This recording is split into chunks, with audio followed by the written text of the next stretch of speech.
It's interesting how global trade works.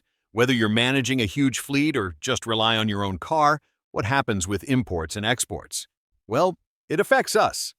It really And does. a big part of that, especially for keeping cars running, is tariffs.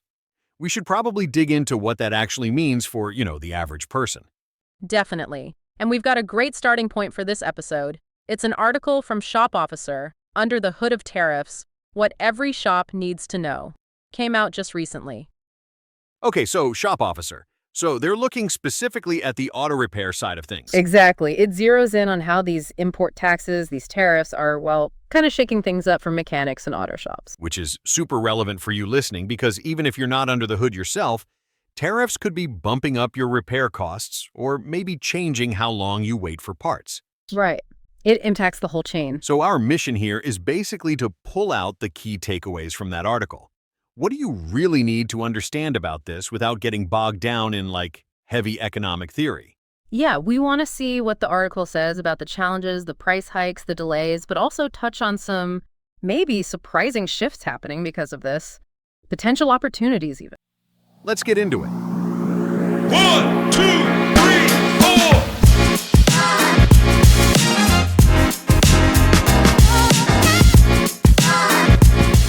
Welcome to ShopTalk, the podcast where auto repair pros get real insights to grow smarter, run smoother, and boost profits. So let's start with the basics. When we talk about tariffs in this context, what are we actually talking about?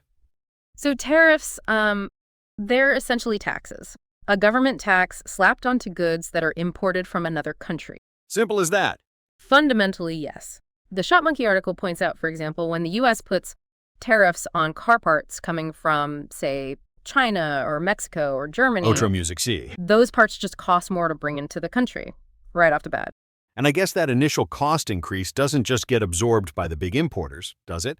The article touches on how that cost moves. It does. It talks about this ripple effect. So the importer pays the tariff first, but then they usually pass that extra cost onto the distributors. To then pass it on to the local auto shops, exactly, when they order their brake pads or sensors or whatever. Finally, the shop often has to build that increased cost into the price they charge you, the customer, for the repair. It's a chain reaction. Makes sense. A straightforward, if unwelcome path from the port to your final bill. Pretty much. Okay, so that cost increase is the most obvious effect. Let's talk about the downsides the ShopMonkey article highlights. What are the main headaches for shops and, by extension, for us? Well, yeah, the biggest immediate hit, according to the article, is definitely those higher parts costs. Things like brake pads, alternators, various sensors, timing belts.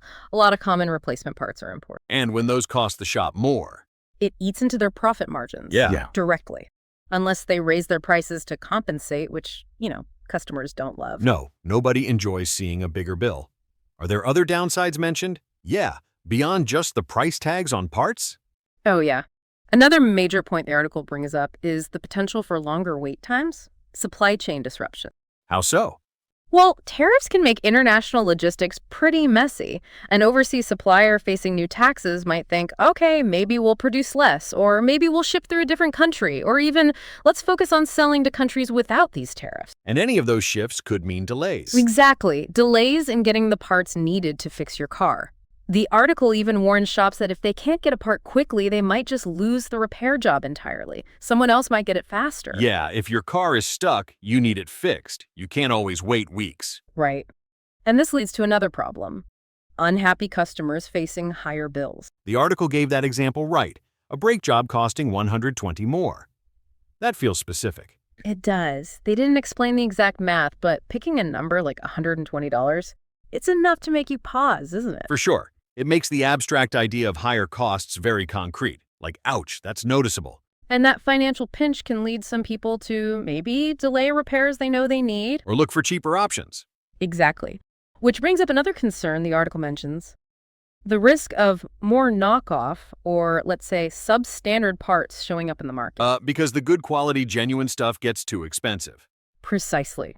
If the OEM or high-quality aftermarket part price jumps because of tariffs, it creates an opening for cheaper, potentially lower-quality alternatives. That puts shops in a tough spot. It really does. Do they use the cheaper part and risk it failing sooner? leading to an unhappy customer coming back? Or do they stick with the quality part, absorb the cost, and make less money? It's not an easy choice. Definitely sounds like a tricky environment, lots of potential negatives. But you mentioned the article hints at some upsides too. A silver lining, maybe? Yeah, and this is where it gets kind of interesting. The article suggests that these same pressures might actually be pushing a trend towards more repairs instead of people just buying new cars. Oh, because new cars are also getting more expensive. Partially due to tariffs on imported vehicles or parts used in assembly. That seems to be the idea. New car prices are already high, right? Tariffs just add another layer, potentially making a new vehicle even further out of reach for some budget. So people hang on to their current cars longer. That's the trend the article points to. It's not saying tariffs are good, but that they might be accelerating this shift where people decide, okay, fixing my current car makes more sense than taking on a huge new car payment. And the article has data to back that up, doesn't it? About the age of cars on the road. It does. It cites S&P Global Mobility data showing the average age of vehicles in the U.S. hit 12.5 years in 2023, a record high. Wow, 12 and a half years on average. And it's projected to keep climbing, which naturally means more cars needing more maintenance and repairs just to stay operational. Are there other stats supporting this? Yeah, a few good ones. The article mentions repair costs for cars over 12 years old can be like up to 25% higher than for newer ones. Makes sense, more wear and tear. More complex problems cropping up. Right, and get this. More than 1 in 4 cars on the road are apparently over 16 years old now. 16 years? He has a lot of potential repair work. Definitely. And a 2024 AAA survey found something like 63% of drivers planning to keep their cars longer than they first intended, mostly because of high new and used car prices. So people are actively choosing to extend vehicle life. Seems like it. And the Auto Care Association, they project auto repair sales to grow by, 5 to 6% annually through 2027, largely because of this aging fleet. Okay, so connecting the dots. Older cars mean more repair opportunities for shops. That's the implication. Older cars need different kinds of work, often more involved repairs. The article lists things like timing chains, CV axles, tricky evap leaks, stuff that crops up more on higher mileage vehicles. And customers might be more willing to pay for those bigger repairs if the alternative is a massive new car payment. The article mentioned an average payment figure. Yeah, around $738 a month, according to Experian data cited in the piece. Facing that, spending $1 grand or $2 to keep your paid-off car running might seem like the better deal. So this makes reliable, trustworthy shops even more crucial. Absolutely. Shops that can handle complex jobs on older cars and build trust for long-term care, they become really essential. And maybe, just maybe, the extra wrench time needed for these older car repairs could help offset the lower margins on tariff hit parts. That's a potential positive angle the article hints at. More labor hours per job could indeed help the shop's bottom line, even if parts margins are tighter. So it's complicated. Challenges and opportunities side by side. A real double-edged sword, like you said. Okay, so given this mix of pressures and possibilities, what does the Shop Monkey article suggest shops can actually do? Strategies to navigate this? Right, it moves into practical advice. And these strategies, they're aimed at shops, but they have implications for you as a customer too. Okay, like what? Well, one big one is diversifying suppliers. Basically, don't rely on just one source for critical parts, especially if that source is heavily impacted by tariffs. Look at domestic options, look at suppliers in different regions. And for me, the customer, that means It could mean your shop is less likely to face sudden price spikes or long delays from a single supplier getting hit hard. More options for them means potentially more stability for you. makes sense. Don't put all your eggs in one basket. What else? Stocking smarter. The article suggests shops should really monitor which parts are affected or likely to be affected by tariffs, and maybe, stock up a bit when prices seem stable, anticipating future increases or shortages. Proactive inventory management. Exactly. Which again, for you, could mean better parts availability when you need something, and maybe less price volatility if the shop bought inventory before a big tariff hike. Okay, what about dealing with the unavoidable price increases? How should shops handle pricing? The advice there is to review their pricing strategy carefully. If parts costs are truly going up, they might need to adjust labor rates or the markup on parts. But, and this is key, they need to communicate the value they provide. Be transparent. Yes. Explain why things cost what they do. Emphasize the quality of the work, the warranty, the expertise. For you, the customer, it means you should look for shops that are transparent and can justify their prices through good service and communication. Communication is always crucial. Any other strategies? Investing in training is another one. As cars get older and more complex, technicians need the skills to handle those advanced repairs. Shops need to make sure their team is up to date. Which benefits may be Because you can be more confident that your 10-year-old car or 15-year-old car, with its complicated electronics or specific issues, is being worked on by someone who knows what they're doing. Quality service, less chance of mistakes. Good point. Anything else? Just staying informed, watching policy changes, working with industry groups like the Auto Care Association. Things can change fast with trade policy. For you, it just means being aware that these outside factors do influence your local shop. Right. It's not just about the mechanic and the car. There's this whole bigger picture. So, wrapping this up, it really sounds like a story of two sides.